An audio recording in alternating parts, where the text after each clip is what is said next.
Coming up on Network Africa, presidential election begins in Liberia with voting underway.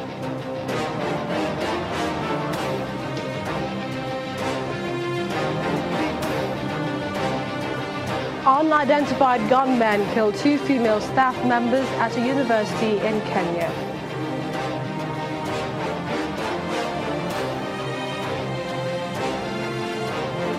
And Zimbabwean President Robert Mugabe appoints Patrick Chinamasa as Minister of Cybersecurity.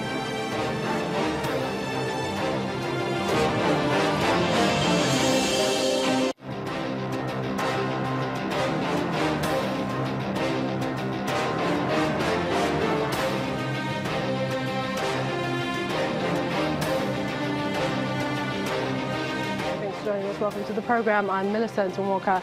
Let's start with voting underway in Liberia to choose a new leader. President Ellen Johnson Sirleaf, who was awarded the Nobel Peace Prize for helping bring peace after a civil war, will close the page on 2 terms in office after 12 years. People are seen waiting patiently in queues to vote at St. Theresa's convent near the capital, Monrovia. Some of the elderly brought plastic chairs to sit on, including 70-year-old Charles Daniel, who says he wants a good leader, not a ruler. The candidates, the Vice President of Liberia and presidential candidate of the ruling Unity Party, Joseph Boakai, as well as Liberian soccer star turned politician George Weah, took turns to vote in the election. Just over 2 million people are registered to vote. Well, in the studio, we've been joined by Dr. David Aworawo, a lecturer, Department of History and Strategic Studies. He joins us on the program. Glad to have you on Network Africa. Thank you. Well, Liberia is one of the oldest independent nations in Africa. How significant is this election to the continent? Very significant for several reasons. One, because Liberia is one of Africa's oldest republics. Second, because Liberia emerged from a civil war in 2003. And peace building has, gone on progressively and systematically since then. And third, because in Africa, particular patterns tend to follow, countries in Africa tend to follow particular patterns at different times. For instance, in 2015, Nigeria had the smooth transition, and Ghana follows suit shortly after that. So if Liberia gets it right today, this week, the expectation is that other African countries in the next couple of months, couple of years, will follow the same pattern. So for these 3 reasons, it is very, very significant. So essentially a new dawn in Liberia. What do you foresee in this election? We have so many candidates running. Most analysts expect there to be perhaps a second round. There will surely be 20 candidates running.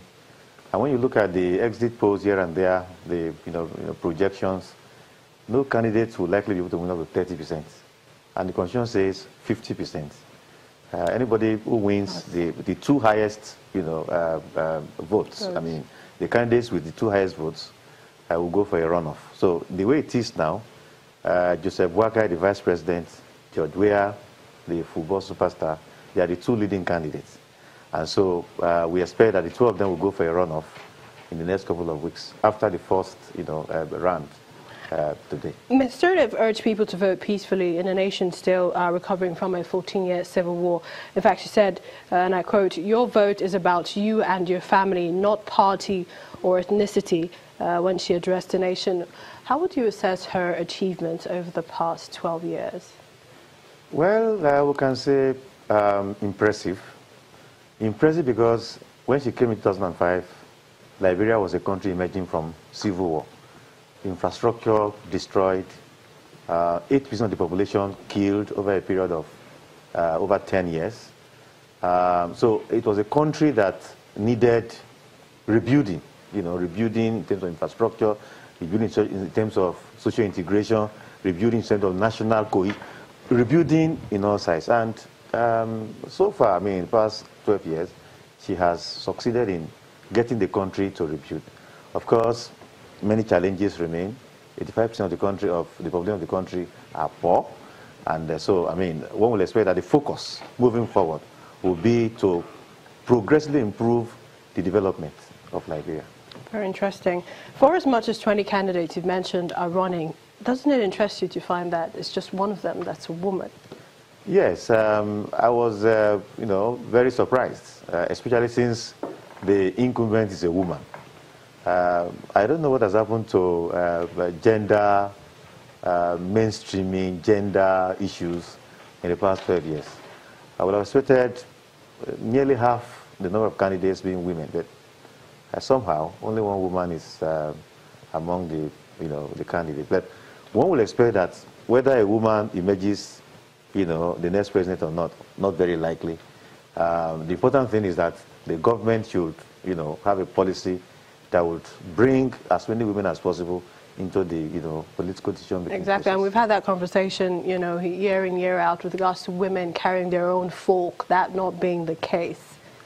Yes, it is something that is surprising that most times when you have women in the saddle, you have fewer women involved in the, decision-making process.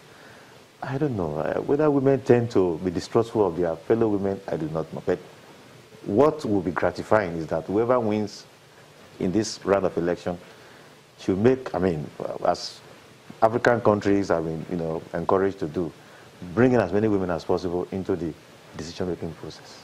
Okay, just before I let you go, we're going to have a guest who we'll be talking to, but let me ask you a question that I'm sure I'm going to ask him, and that is the choice of George Weah, who is also running. He picked, a former wife of Charles Taylor as a deputy. What do you make of that, considering the person Charles Taylor is and his impact in Liberia? Well, I'm really surprised that, Weah has made that choice to pick her as his running mate. Somehow, Charles Taylor is still, surprisingly, really, popular in Liberia. So maybe, to some extent, it's a wise decision. And since, again, a woman, maybe that would also, bring the sympathy of women to vote for him.